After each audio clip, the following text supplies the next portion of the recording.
नमस्कार मैत्रिणींनो, आपण बनवणार आहोत कंटोरल्याची भाजी। त्यासाठी घेतलेले आहे 200 ग्राम कंटोरले, एक मोठ्या साईजचा कांदा कट करून, आणि आपण कढईमध्ये तेल टाकलेले आहे। त्यात टाकणार आहोत आपण मोहरी, जिरं,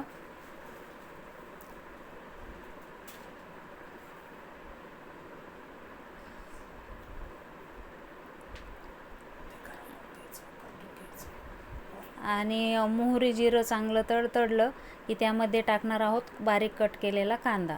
कांद्याला चांगलं लाल होईपर्यंत परतून घ्यायचे आहे।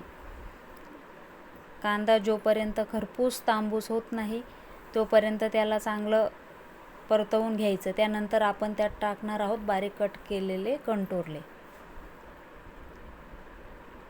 कंटोरले टाकल्याच्या नंतर आपल्याला पाणी टाकण्याची गरज नाही आहे त्यामध्ये, कारण कंटोरले खूप कवळे आहेत। आणि त्यात आता आपण टाकणार आहोत 1 चमचा लाल तिखट। तुम्ही तुमच्या आवडीनुसार टाकू शकता, कमी जास्त। आणि आता त्यात जाणार आहे एक चवीनुसार मीठ, आणि चांगलं मिक्स करून घ्यायचं आहे आपल्याला।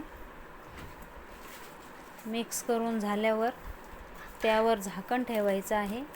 वाफेमध्ये छान नरम होतात। आणि आपण सुक्या कंटोरल्याची भाजी बघतोय।